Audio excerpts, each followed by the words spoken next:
My name is Tony Leon. I'm 57 years old. I started off life as an attorney, previously having done my law degree. I lectured in constitutional law at university. I then was elected to Parliament.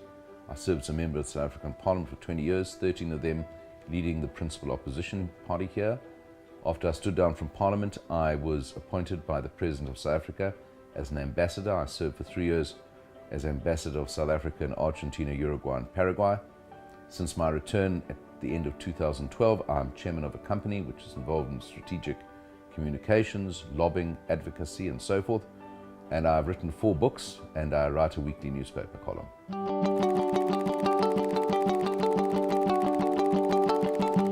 I guess being an ambassador of South Africa in 2010, during the FIFA Football World Cup, in 3 of the most football-mad countries in the world, Argentina, Uruguay, and Paraguay, was an amazing experience because football is a passion in South America.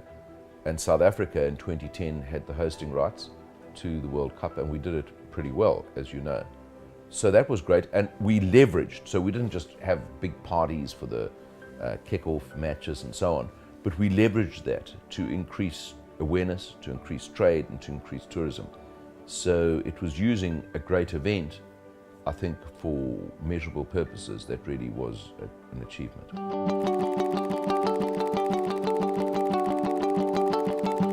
The biggest challenge of any diplomat, or actually job abroad outside your own home, is giving up your comfort zone of familiarity and then language. I think the biggest single challenge was being in such a non-English speaking world, because as people know who've been to South America, very little English is spoken there.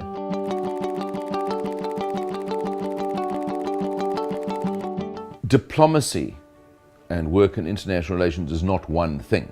The ambassador sits at the top of the pile, he's the head of mission. But there are a whole variety of jobs and places in an embassy, and indeed at home, which require a multiplicity of skills and different skill sets. So for example, in just even a medium-sized embassy like mine, we had one person who was in charge of the corporate services, most important job, looking after the money, because you're entrusted with public money from South Africa. It's got to be properly spent. And so in a sense, almost an accounting administrative function. Then you have people on the administration side dealing with visas and births and deaths abroad and all those things, very, very important.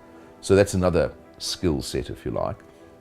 And then you have the so-called diplomatic or political line function officers, whose job is actually to look after the multilateral or the bilateral interests of the country. And there you do need to understand how diplomatic exchanges works, how to write something called a note verbale, but all those skills are learnt, and you need to be a very good reporter. I think that the most essential diplomatic task of the political staff in an embassy, in other words, the people not performing administrative tasks, is really to be able to report back to your country on what is going on in the country that you're in, and to do it in a way that it's written that it can add some value, not just something that you can see on CNN or BBC TV. So you can give a unique perspective because you're looking at it through the lens of the country which appointed you, but you're reporting back with some familiarity with the local environment. Those are I think, the essential tasks. And, you know, people don't start off with them. They're skills that are learnt.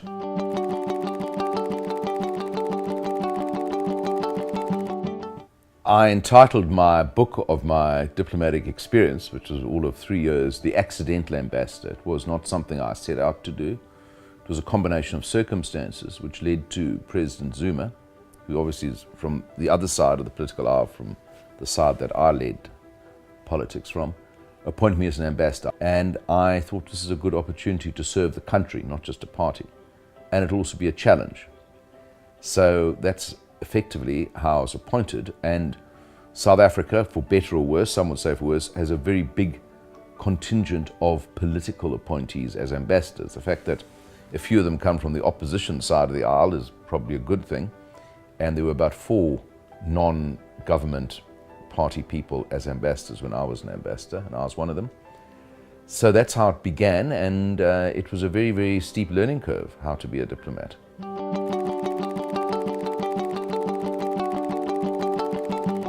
I think the most valuable advice that I can give any person wanting a career in diplomacy in South Africa or in the world is to decide what branch of diplomatic activity interests you. Are you interested in going into economic diplomacy, which has one set of requirements and training? Are you interested in becoming a diplomat who deals in the political issues or the bilateral issues? And or are you interested in going to administration? Once you've identified that, then you must join up, obviously, the relevant government department. But if you're going to be a diplomat, in other words, deal in political or bilateral relations, the only entry point into it, short of having a long political career and then becoming an ambassador, is to join the Department of International Relations. They do have a cadet scheme. They do train young graduates. And then those graduates, when they are successful in their diplomatic training, will over time be posted abroad and will start doing a whole lot of different jobs. And generally what they do is they rotate people. So they send them out, bring them back, take them back to head office and send them out again. So you get the full exposure to diplomatic life and international relations.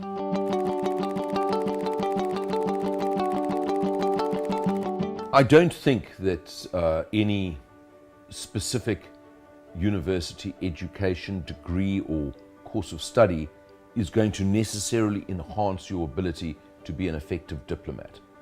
Obviously, if you study things like international relations, that tends to focus your mind. You might think you have an aptitude for it, but international relations effectively is the study of history, both from former years and contemporary years, and how nations engage with each other.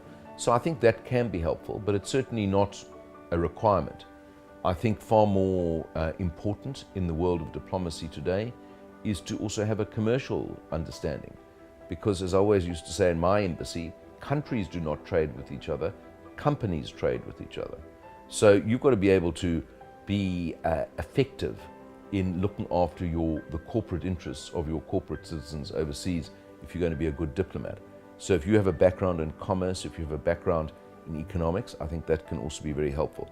There are very, very few undergraduate or postgraduate degrees which disqualify or qualify you for diplomatic life.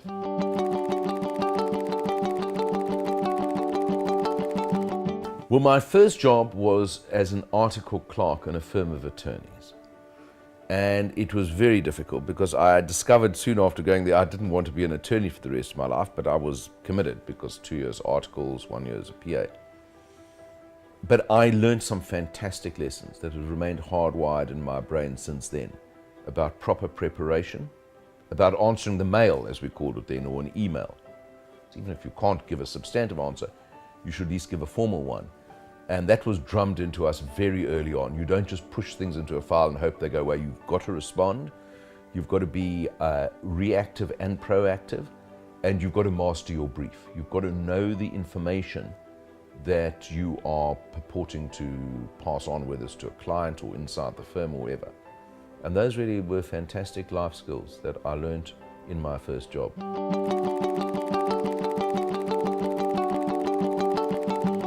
The best advice I ever got from someone about being a diplomat was to think twice before you say nothing. In other words, you've got to watch your tongue. My political career was the opposite. You have to say things in a very explicit way. So I think the essence is to be discreet. I know it sounds ridiculous, but that's what you've got to be. You've got to just keep your views to yourself. You're sitting in another country, you see things you think are a bit badly done, you can't say it. But I think the essence of diplomatic life, to be an effective diplomat today, is actually to be a salesman. You've got to sell your country, you've got to sell its products, and you've got to engage in the country that you're in so that the profile of the country you're representing is a positive and a realistic one. The second thing, I think, apart from being a salesman, about being an effective diplomat is to have a good network, both in South Africa, which I had, but more particularly to develop one in Argentina, which I set about doing with great purpose. Someone said to me before I left here to assume my diplomatic career, your net worth is your network, and your network is your net worth. And that, I think, is the best advice I received.